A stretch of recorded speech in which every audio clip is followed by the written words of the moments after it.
have those quaint little boxes. They're quite cute. They come in all kinds of styles and sizes, from little bitty ones to great big ones with big knobs and dials and all kinds of stuff.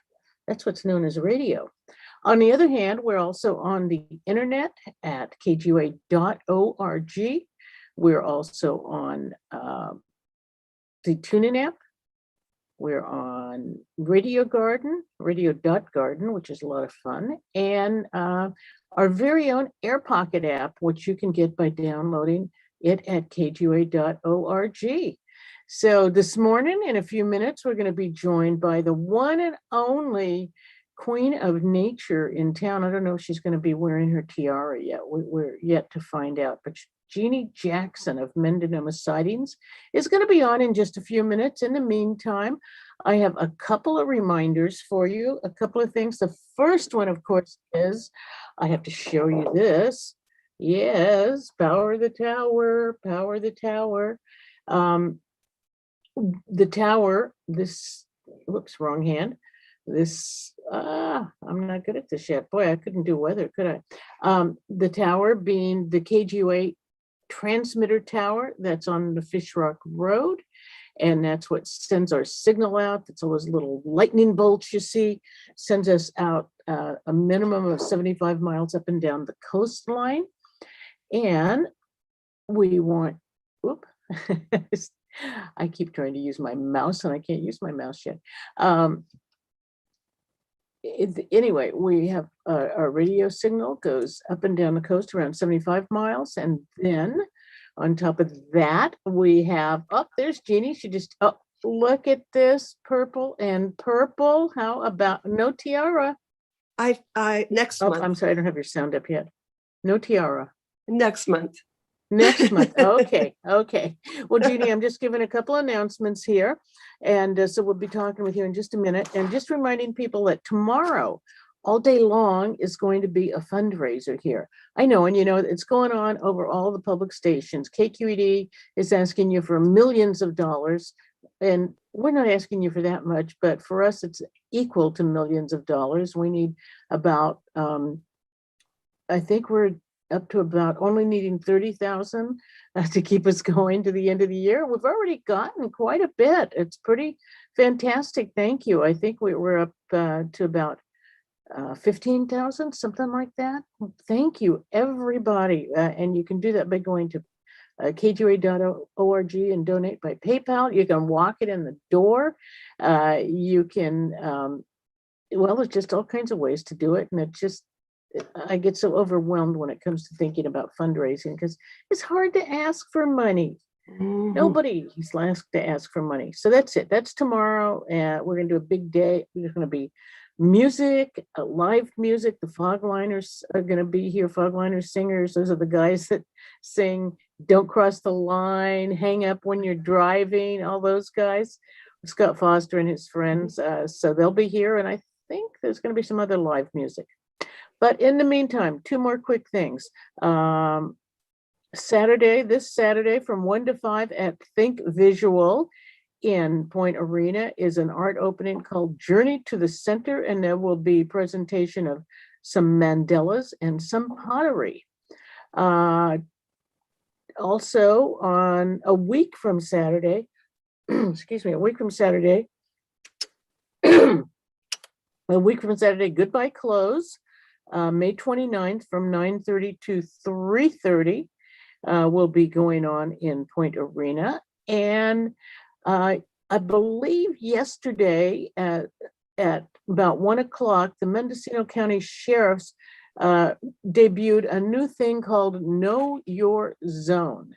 And Know Your Zone means know what zone you're in within Mendocino County. And this is to help the police and the fire agencies in the event of emergencies. They'll be able to find us quicker if you call up and say, I'm in zone, whatever it is. So you can go to the Mendocino County Sheriff's Department website and find out what zone you're in. And Leanne is reminding me, it's the Fogline Musicians Guild from Little River. A whole bunch of them. Keter Stewart, Scott Foster, Sharon, Garner, and more. I'm just going to leave it at that. All right. I think, excuse me, Ms. Leanne, but I got to move this screen. Oh, thank you. All right.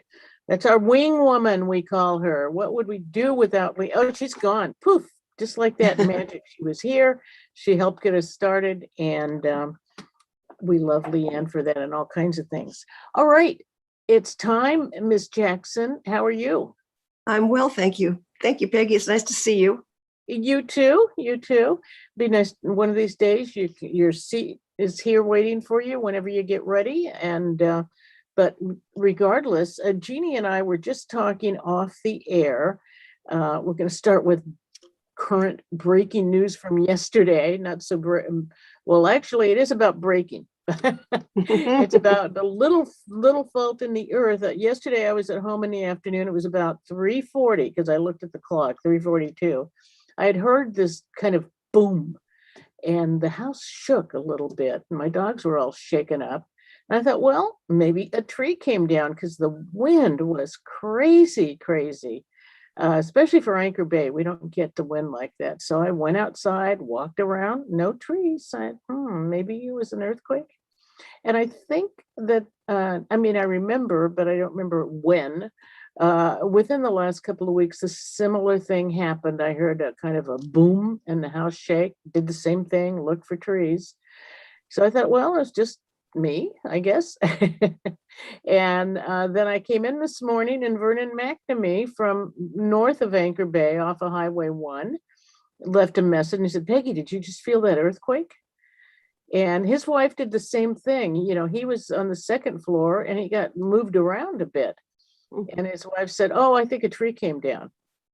And Jeannie, I think you had a similar experience. Yeah, I felt it also. And the wind was ferocious yesterday. It was some of the worst wind I've ever experienced here. Yeah. So I thought maybe a tree had come down also. It was a loud boom and the house shook. So I went outside and I looked at the roof and I looked around and saw nothing. So I'm pretty sure that you're right. It was an earthquake and we've had several of them recently. And as we were chatting a little bit before coming on the air, I told you that we used to have a fellow on the Sea Ranch who had a seismograph, George Bush, Sandy Bush's husband. And I would be able to email him and ask him what it rated on the Richter scale. So it would sure be great if somebody here on the coast could get their hands on a Richter scale and seismograph and give us reports, because we just don't get the reports that other larger areas do. Right. Apparently there were a couple of others in the afternoon, but they were over in, I've already forgotten, Oroville, that's far away. So, and there are so many underground faults in our area, aside from the big one that we know about. Right. So it could have been on any fault, but there does seem to be something going on around us here in Anchor Bay, because that's the second time I felt it. And anyway, that's. Of course, we do have a big earthquake fault that goes out at Alder Creek, north of Manchester. In fact, I walked it recently with that part of Manchester State Park with Mary Highbill. There's a road that the county has abandoned, which is a real shame. It's Alder Creek Road, and it was our access to the northern edge of Manchester State Beach. So now you have to park along the highway and walk on this very narrow trail now that used to be a road. And I really wish that something could be done, because I don't like to lose any public access places. And this makes it so only the able-bodied, those that can walk several, 3-4 miles, can enjoy that part of the park. And it's magnificent. Absolutely. Wow. Well, the wildflowers are incredible. But Alder Creek is where the San Andreas Fault goes out to sea. And it's just amazing to be that close to an actual earthquake fault. And we have many others, as you said, but that's the big one. Wow. You have to walk from Highway 1 3 miles to get out. No, if you want to go to the bluffs and then come back, it's a good 2-3 miles. And there's a nice loop that you can take as you go down Alder Creek Road all the way to the bluffs. And there's 2 houses that for whatever reason, state parks have let go into total disarray, and they're falling in on themselves. Would have made a really nice housing or for the wardens there. But then you walk to the environmental campgrounds, and then you walk up the road where there's an old homestead, and it makes a really nice circle route. And then you back to the highway, and you have to hot foot it down the highway a little bit, which is the dangerous part. But it's the wildflowers this spring are really amazing, just amazing. They are amazing. I just remembered a photo I took when I was out at the Marine Headlands a couple of weeks ago with all the wildflowers in bloom. In fact, I was looking at all those flowers, and made me think of Nancy Morin and all the, the talks and walks that she gave people. So I sent her a copy of the photo. I should have sent one. Nice. Because it was just gorgeous, gorgeous. I asked botanist Peter Bay, because we're in a drought. We know that. And we had a low rain year, maybe one of the lowest rain years that I heard in Lake Mendocino is lower than it's ever been. And I asked Peter Bay why our native wildflowers were doing so well. And he says that his theory is that the non-native grasses are not doing well at all with the low rain year. And so our native plants, which can withstand some drought, are able to thrive during this time. Now, who knows what an extended drought would do to them, but this year they don't have to compete with the non-native grasses, and we're getting to see them in all their glory. Right. Well, and that was another thought I had when I was looking at the wildflowers. I have no idea if they're native or non-native, but whatever, they were thriving, all of them that day. I'll send you the picture, Jeannie. Oh, that'd be great. Quite nice. So, Miss Jeannie, what do you got for us? Oh, I got wildflowers. I've got wildflowers on the brain.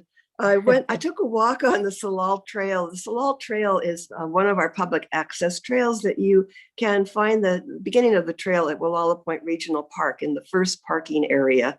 And it goes along the highway and the golf course, and then it turns west along Salal Creek. And I walked it with Chris Peckle about 3 weeks ago.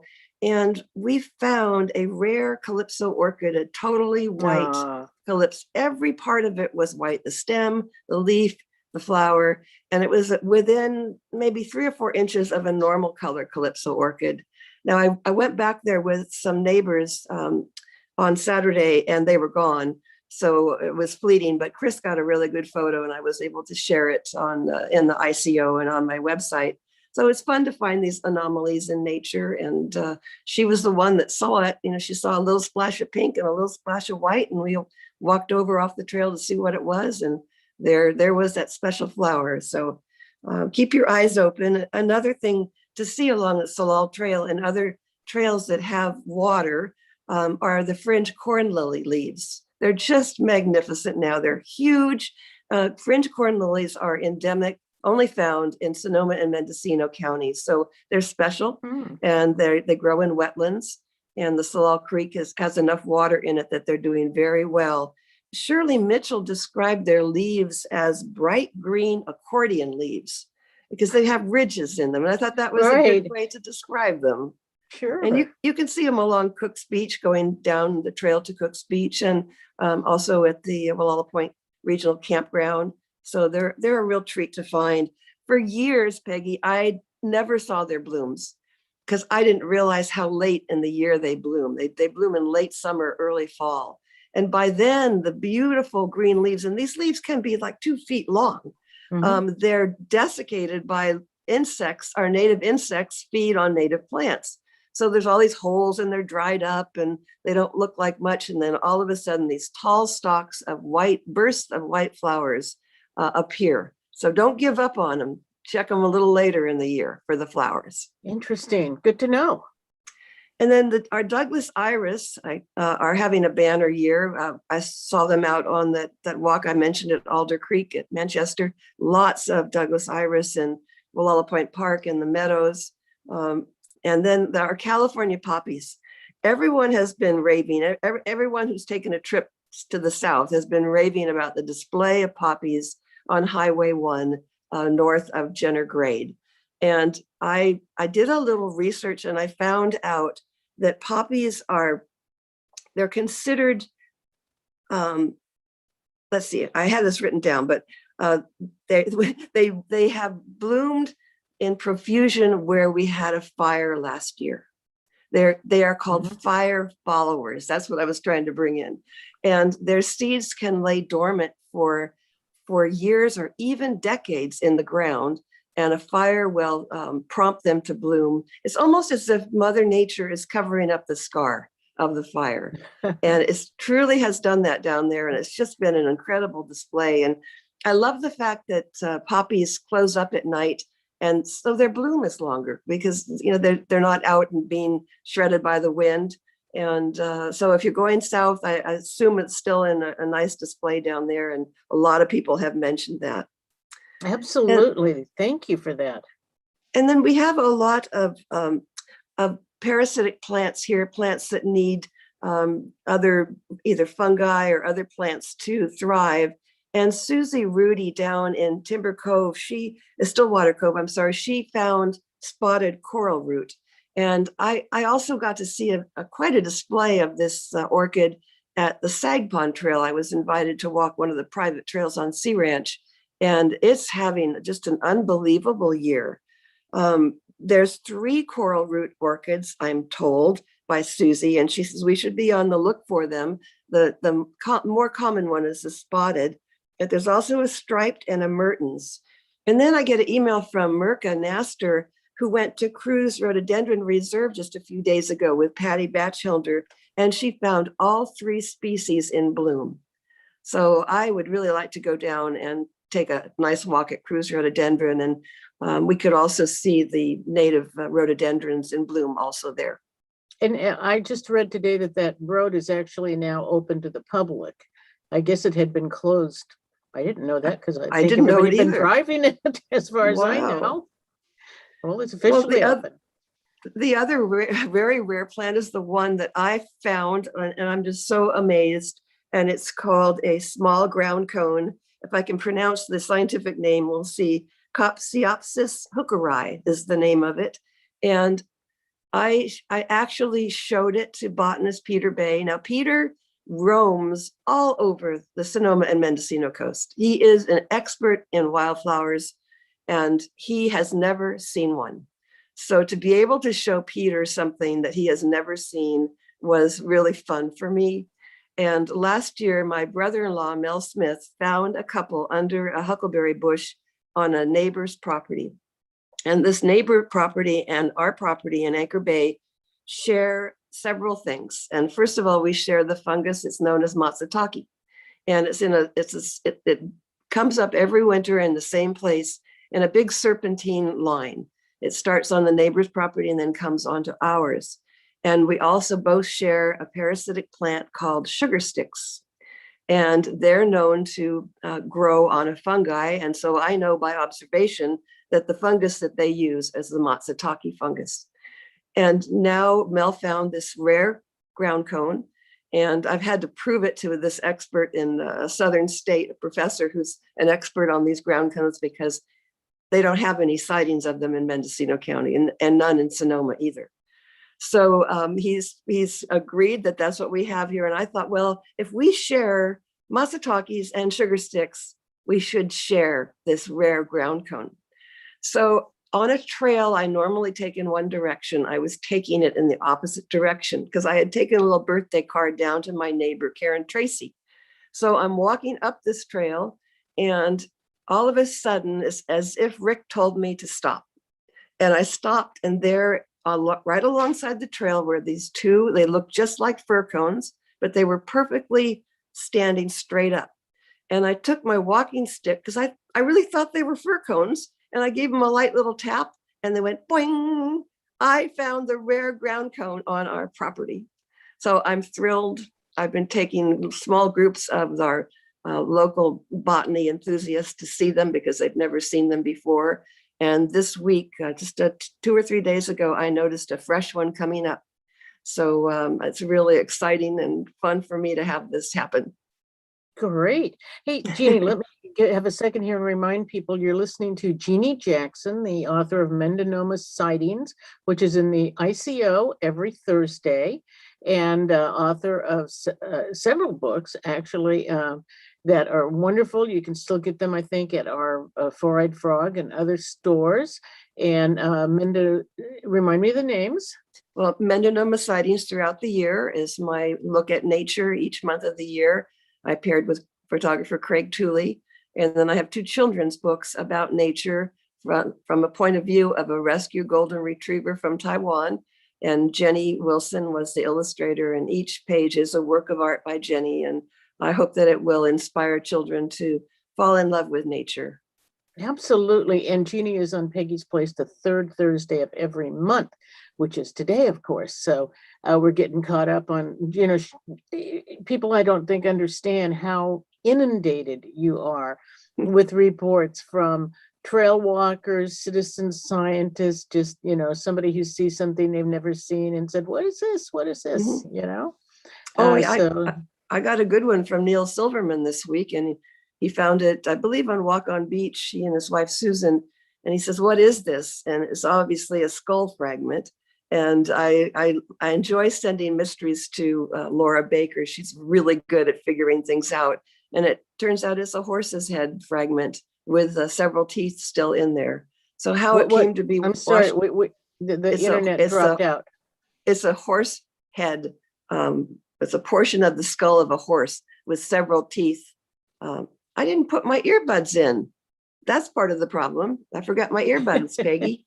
That's all right. I wondered. Yeah, no, I can hear you just fine. You're just fine. Okay, great. That was just the internet. It just makes me wonder how a skull of a horse could be washed up on the beach at Walk on Beach. But there it was, so a mystery.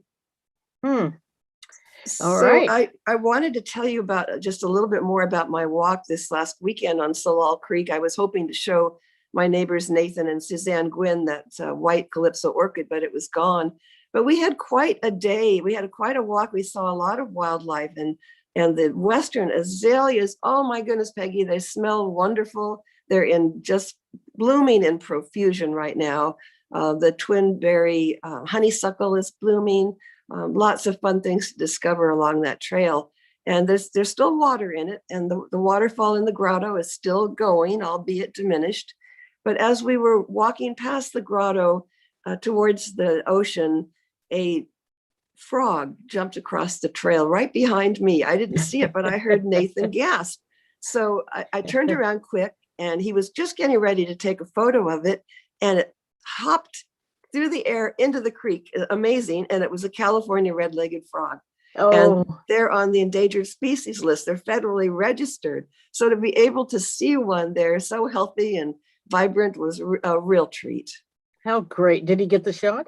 Nope. I was the one that screwed it up by turning around and scaring the frog. Well, go figure. Pretty fast. You never know. And another thing that I was taken to see by Mary Heibel at the Badaja or the Garcia River was a wildflower called curly wallflower. And it's growing on the bluff face. So it's really difficult to photograph. Craig Tooley went out with her also and got some photographs, but he had to hang over the side of the bluff. And with this expensive camera, I'm sure that was quite fraught. But it was really fun to be able to see a wildflower I've never seen before. And Shirley Mitchell had made the point that wallflowers, along with lupin, are quite fragrant. And of course, I mentioned already the azaleas. And then she said that a lot of our wildflowers don't have fragrance.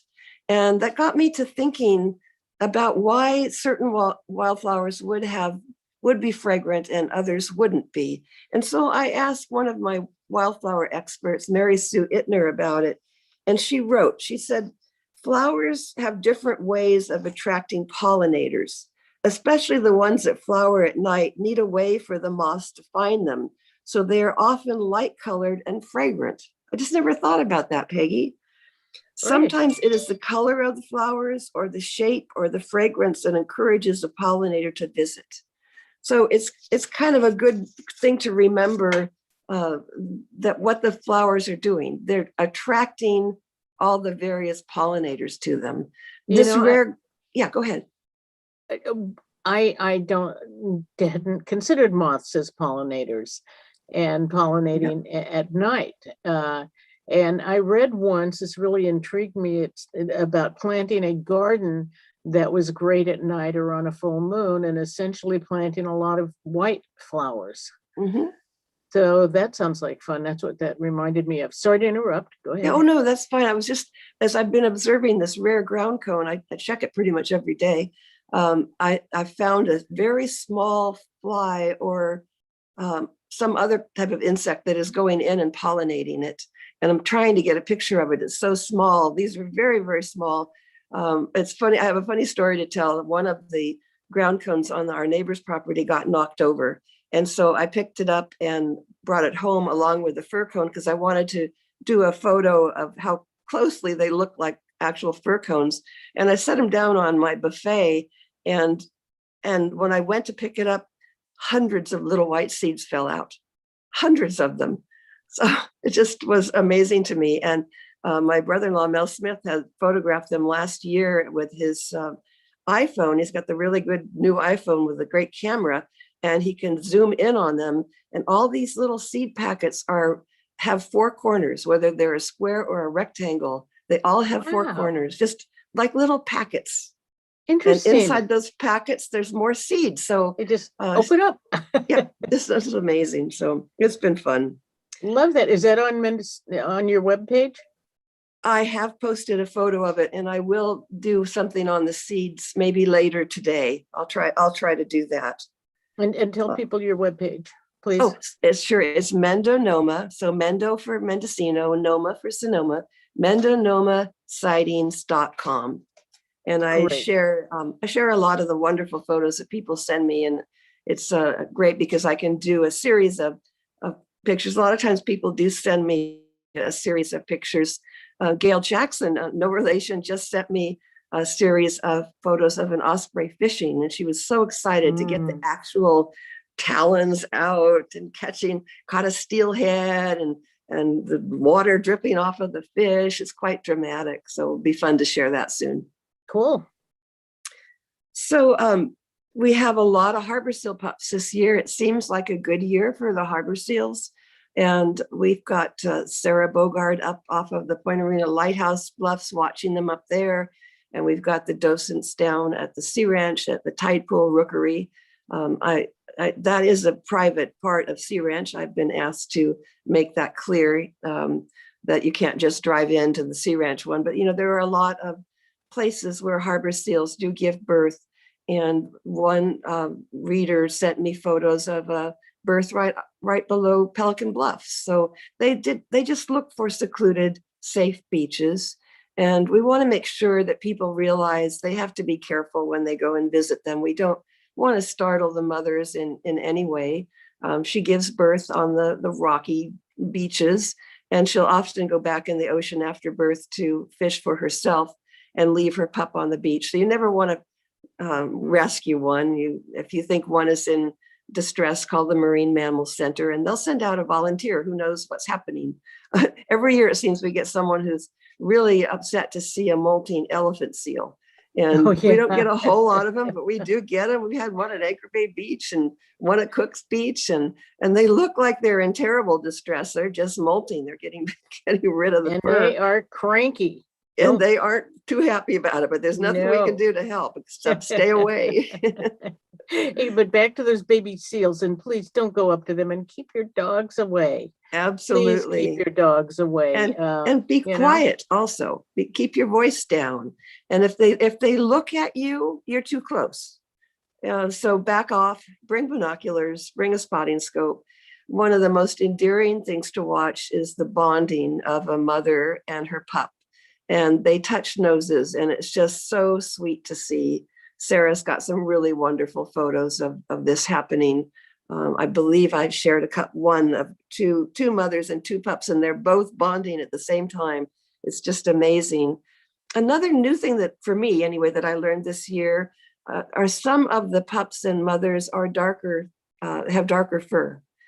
Mostly I think of them as white when they're dry and darker when they're in the water. But Sarah had sent me one of a dark mother and her pup, equally dark, and it's apparently not unusual.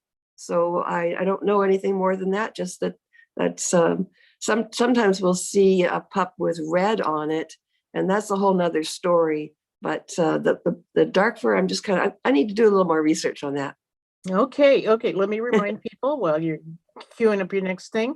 You're listening to Jeanne Jackson, who's talking. Jeanne Jackson, who's the author of Mendonoma Sightings, comes out every Thursday in the ICO, and authors several books. And she just, so interested in nature, started taking walks, learning more about everything on her property and wherever she goes. And then people just like you and me start sending her photos and asking questions. And so we all get educated about what's around us, where we live. And it's just so much fun. So Jeanne is here on the third Thursday of every month. And that's what she's doing, sharing things that she doesn't have enough room in her column. And you can also go to her website. Well, you shared something that you found across the street from the radio station, a pack rat nest, and they've been doing a lot of clearing up there. And these particular, they're really cute little rats, by the way. I looked them up on the internet. They were cute little round ears, and their nests are quite amazing, where they build them out of sticks, and they have multiple entrances and exits. They have a compost system for their waste. The lower level is for their waste. And they're known for stealing shiny objects. So like if you've dropped an earring as you walked from your car to the radio station, one of those pack rats might have found it and brought it into their nest. So anthropologists actually study these nests to see what's in there, what they've collected over the years. So quite amazing. It's quite large. I was just showing one of my neighbor friends here at Cypress Village as she was walking, and she hadn't noticed it.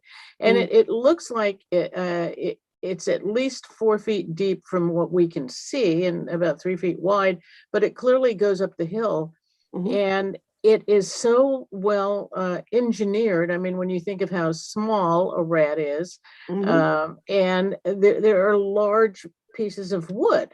Not just little pieces, they're quite How did they do it? Massive. How do they drag those things around, and when did they do it? And, I actually have a bit of an affection for rats because I had a pet rat as a kid, and, it was very humanized, and they're very clean. So I'm not surprised, as you said, that they have a separate place for their waste, because they're very clean animals. Even my mom learned to love that rat. So. Yeah, we had one on our property, and they're also called wood rats. And something happened. So this nest that you're seeing is going to be abandoned because all their cover has been removed.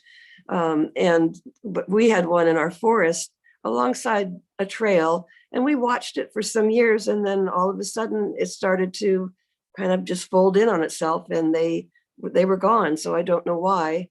Nothing else had changed, but who knows? A mystery. Well, thank you for, I just had one last question.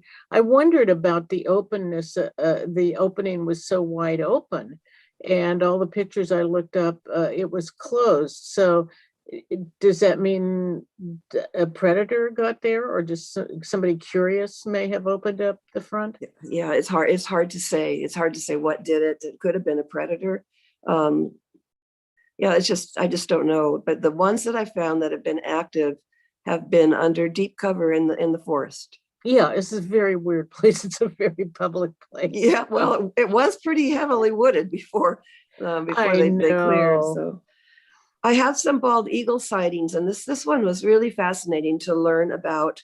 Monique and Paul Cooper, they saw one in Irish Beach, and they don't normally see one there.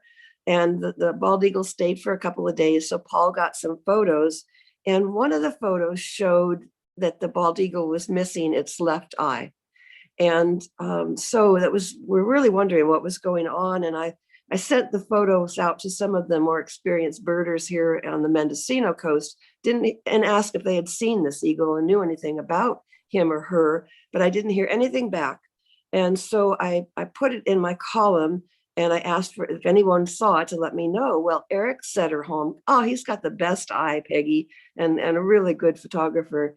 He found the bald eagle on the north end of Sea Ranch and got a really good photo of the face, so we could see that, yes, indeed, that the eye was totally gone and healed over.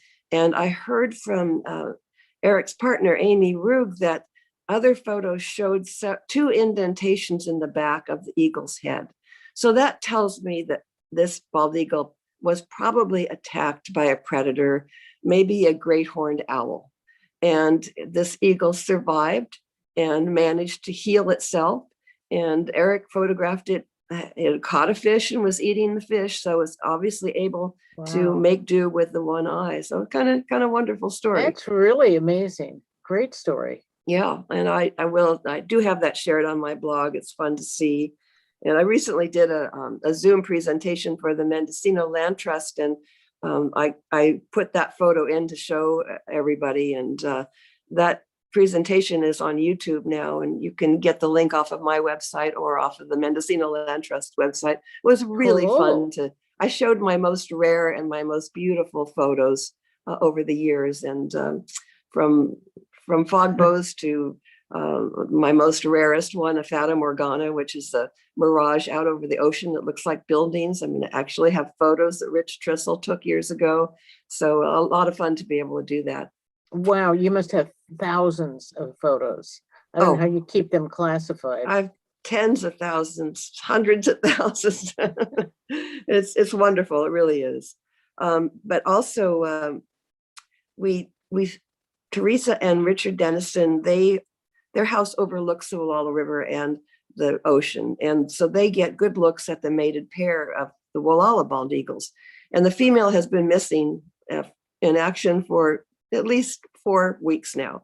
And the Dennisons have a dead tree, a snag, in their view that their contractor, when they built their place or were doing some work, he convinced them to leave it. And so now they get the bald eagles perching on this snag. So it's really, if a dead tree is not a danger to your house, leave one up, because the bald eagles and ospreys and other birds like to sit in it. And so they have the most fabulous sightings. So the other day, just over the weekend, they photographed the female. She's got still a few dark feathers on her head in the snag early in the morning. And 15 minutes later, I write about this in today's column, 15 minutes later, the male shows up and they're together, hanging out together. So we are thinking that she had a chick in the Walla River watershed, some remote place, and perhaps the chick is big enough now for her to leave and be able to fish for herself and for her chick. And so we're going to be on the lookout in the weeks ahead to see if a juvenile bald eagle is brought out and meet us at the Walla River. Very nice. Spring love. The first fawns appeared since we talked last. I think Adrian Bennett saw the first one down on Sea Ranch, at least the first one reported to me, on April 21st. And then when the Gwynns, my neighbors, and I did the Salal Trail Walk Saturday, and we were coming up our road in Anchor Bay, a doe crossed in front of us, 2 little fawns right behind her, and they were still wet. They had just been born. It was just so wonderful to see them. Just gives you a good feeling in your heart, you know. And if you're struggling with anything that's not going right in your life, it's just wonderful to take that moment and let nature give you a healing. And so that's what I did that day. It's excellent. Nice. And we've had several people have fawns be left on their property while the mother doe goes away. This is very normal in the early days of the fawns. So again, just like with the harbor seal pups, don't think that a little fawn needs to be rescued because it's tucked up sleeping in a corner of a patch of grass. Roxanne Holmes had a doe leave her fawn in her garden, and Roxanne had spread out coffee grounds and under plants, and some of the coffee grounds got on the back of this little fawn, and it really bothered Roxanne. I'm sure it didn't hurt the fawn at all, and they would just dry and fall off, or the mother would take care of it. But after seeing her picture and sharing it in last week's ICO, she wrote me a letter and she says, well, maybe now's the time for me to ask, is it a good idea to put coffee grounds out? So I found a recent paper on it from a really reputable university, and it's not a good idea. their coffee grounds are extremely acidic. And if it's a caffeine coffee, they still have a lot of caffeine in the grounds. And so you would only want to put it on, I mean, sure, you could put it under the azaleas and rhododendrons, but they don't recommend it at all. So don't do it. Interesting. I'd never heard of that, but that was my first thought when you talked about putting it under flowers and thinking of no wonder those wild rhodies could be all weird and wiry. Who knows? Also, Marjorie Van Guten had a tiny fawn left on her yard for several hours, and she was watching and waiting for the mother to come back. And she noticed that before the fawn could see its mother, it picked up on her. And so Margie thinks that it smelled her. And so it immediately got up and trotted over, and then the doe appeared, and then they moved off. But it seems to me rather wonderful that a mother doe would leave her newborn fawn in what she considers a safe spot. So I would, if I were these two women, I would take it as a compliment to the energy of their yard that the mother felt comfortable in leaving it. And obviously there's no attack dogs and maybe outdoor cat that would, be a problem. So, but that's really sweet. Yeah. And again, just reminding, moms, after they give birth, they need food. If they're going to keep that fawn alive or that seal pup, so that's just nature's way. That's nice, though. That's a nice thought to think of. They found a safe harbor for their fawns. Yeah. I always think about that when a bird will land on somebody. I remember George Anderson had, this is some years ago, a small songbird, I believe, land on his arm, and it walked to his hand, and I thought, he's a gentleman, George is. And I think that wildlife can pick up on that sometimes. So now you and I were talking with our hands and we're laughing and we're having a good time, and there's no bird's going to land on us. No. Sometimes you get those hummingbirds that come and stare at you like, why aren't you feeding me? But other than that. That you mentioned hummingbirds, and we've been having every year I have one or two people say, my hummingbirds have disappeared. Every year in the spring, I have this happen. And I try to tell them, well, this is the time when they're nesting and they're tending to their little chicks, and don't worry, they'll be back. But there are more people telling me that this year. And there's some talk on the Mendobirds list, a listserv up in Mendocino and Fort Bragg. They're not even seeing them at the Mendocino Botanical Gardens. Paul Brewer was one of the first people to tell me this year. I queried him yesterday, and he and his wife Jackie, they live on the bluffs of Walla, and I've seen photos. They've got beautiful flowers, spring flowers that the hummingbirds love. And every year he gets wonderful photos of Anna's and Alan's. But this year, no hummingbirds. So I just want to put a little caveat out there that maybe something's going on and we need to pay attention. I asked Peter Bay, he lives in Annapolis, so that's away from the bluffs, obviously. And he also had 2 weeks with no hummingbirds, which he found very strange, but they're back in abundance now and at his feeders and at his plants. So I theorized that this fierce wind that we're having had something to do with them moving inland. And Paul doesn't think I'm right, because he says every year we have wind and they've always been here. But I think the wind has just been incredibly strong the past couple of weeks. And if I was a bird that needed to use my wings to fly, or I was a butterfly or a small bird, I perhaps would take myself a little bit inland.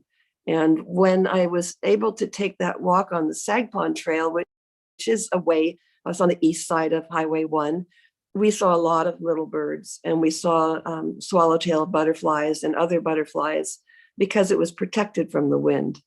So we're supposed to be done with the wind today. Maybe it's going to die down, and we're supposed to have warmer weather for the weekend. So I would like people to just check their gardens, and if you could just shoot me an email and let me know what you're seeing in regards to hummingbirds and butterflies and small birds.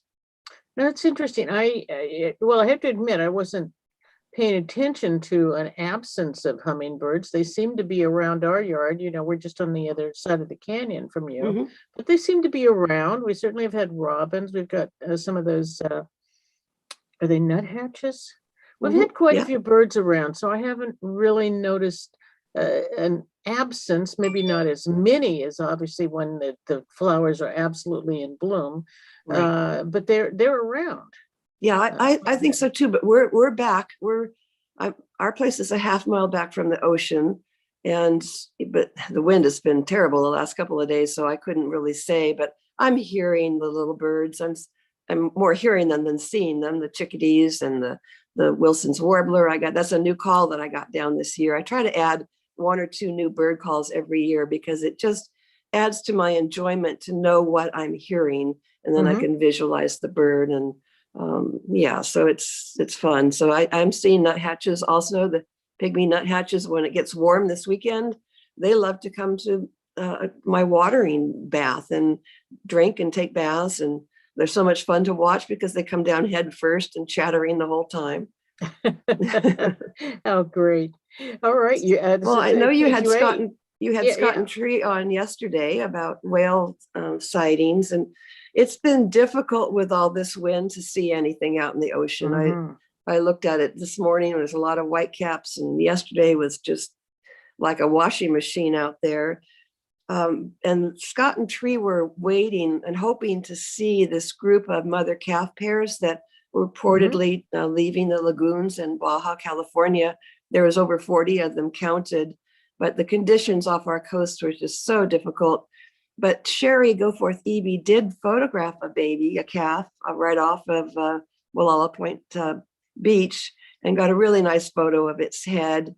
And the head is so stubby on a gray whale calf. And Scott calls it cute, and it is cute. I'm glad that he pointed it out to me. And as the whale grows, the head elongates, but it's quite stubby now. And the other difference is they have no barnacles. They're too young to have had barnacles get attached to them. So it's fun to see them. And I was really glad to be able to share that photo by Sherry. Sherry's doing such a great job. I got a message from Scott this last night because what he told us about is a lobster fisherman friend of his was trying out those new ropeless traps. And he said the traps worked great every time they were used. Wonderful. So that's a good sign. I think we should talk to somebody at, I don't know where, in the Department of Interior, and they should offer incentives to those fishermen to get rid of their roped traps. Absolutely. The crab pots here are a problem for entanglement, and the lobster pots in the eastern seaboard. Yeah, I've heard it's not just the newfangled traps that they have to have electronics in the boat, so it's expensive. But what's the value of a whale? Right. Just to think that you would by using a roped trap might kill this magnificent creature that lives as long as we do. So I think we talked about this once before, and I mentioned that we could even do something like a GoFundMe for the fishermen. Maybe we, as people who care about the whales, could step up to the plate too, along with fundraising for KGUA, which is, please send your money in. Oh, thank you. What thank you you can. For that. I'll be on. You're going to be on tomorrow? Yes, I think I'm on at 10:30, 10:15, something like that. So for 15 minutes. Cool. Well, Leanne has arranged everything. I'm just showing up. And, okay, great. But back to the traps. I mean, yes, it's so expensive to fish, period. And so if there's a way, I think that the government could help them out, or whether it's GoFundMe, because it was really good to know that that could work. We had a large pod of rhesus dolphins swim by, and it was fun because they were sighted to the north, and I think Mark Hancock sighted them off the lighthouse, and he notified a couple of people, including Larry Jacobs down on the Sea Ranch. So people were able to see them. There was over 100 of them. And John Wall, who overlooks Walla Point Island, got to see them. And he said they were on a mission. He said it was like a freight train blasting by. So they were just, maybe they had gotten the message. They got an email that the fish were in to the south, head down to the Farallon Islands for a buffet.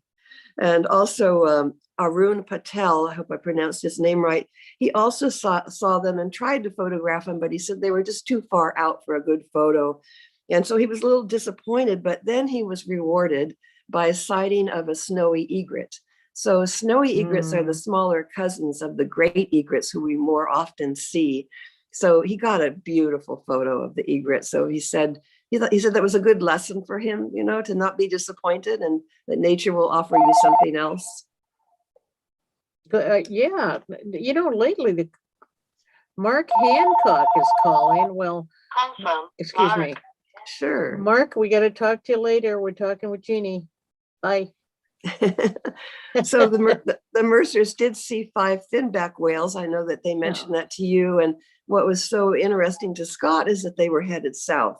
And normally we think of all these, that finbacks are the second largest whale in the ocean after the blues, that they head to the Arctic or their normal feeding grounds.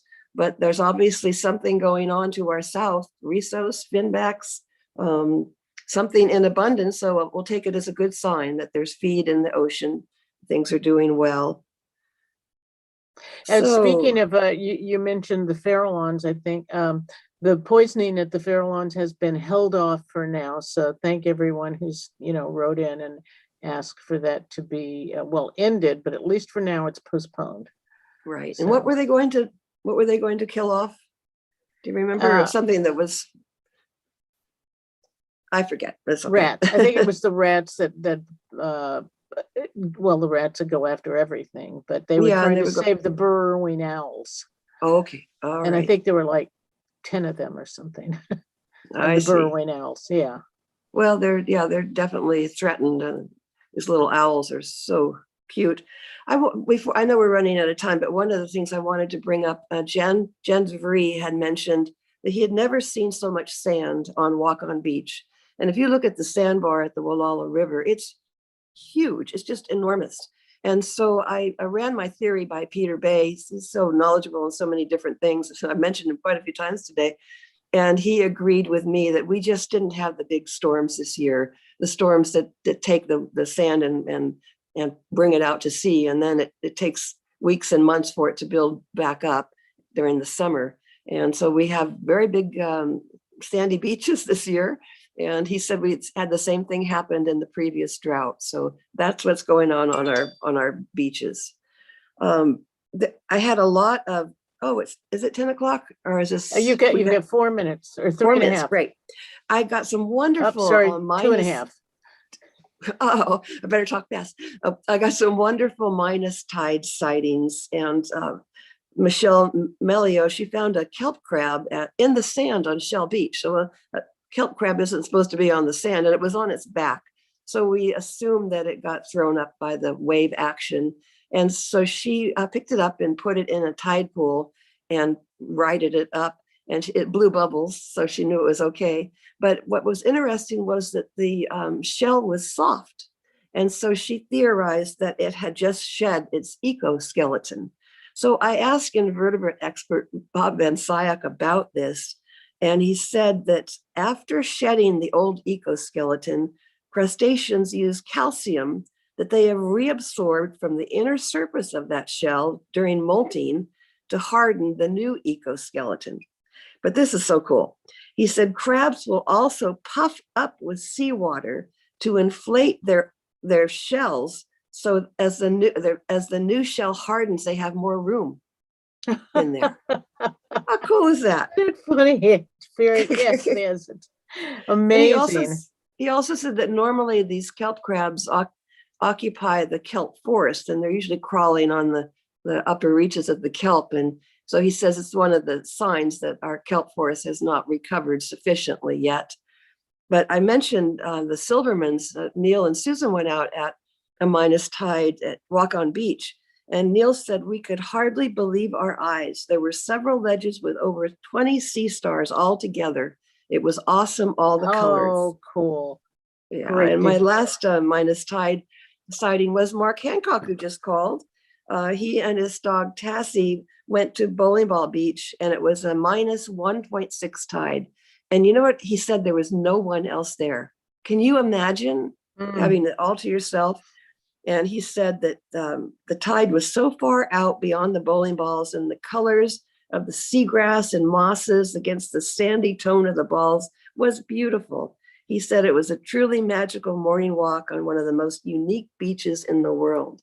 And we have it right here, Peggy. We could go anytime we want. We can go anytime we want. We have so many wonderful beaches and the minus tides, which I haven't gotten to enjoy yet. And it's been wonderful. Good stuff. Right. You got a minute. Okay. I wanted to tell you about an experience that Greg Tosello and Elaine, Duguay, they were trimming branches on their Sea Ranch home and for fire safety. Well, this time of year, it's not a good idea because birds are nesting, and luckily they saw it in time. They found a California scrub jay nest, and in the nest, the photo shows 2 just hatched chicks, not a nary a feather, as naked as a jaybird, Greg said, and 1 blue speckled egg that hadn't yet hatched. So they immediately backed off, and they were like 20 yards away and waited for the parents to come back because they had scared one of the parents off the nest. And they did come back within 10 minutes. And so they're leaving it alone. Of course, now they've got a floor show to watch. They've got a wonderful experience ahead of them. So remember also that hummingbirds have very small nests made out of lichen and cobwebs that are on branches, very hard to see. So be super careful and really save your pruning for later in the year. Very well. The wind is doing so much pruning right now. Every time you pick up the yard, there's more stuff to be picked up. Well, that's a great sightings as always. Birds, flowers, insects, you name it. We've got it all going on right here. All you got to do is take the time to look around. You're absolutely right. Right. All right, Miss Jackson, I got to go. Thank you so much as You're always. Welcome. And I guess I'll see you tomorrow. That sounds good. All right. Take care. All right, you too. Bye now. Bye-bye.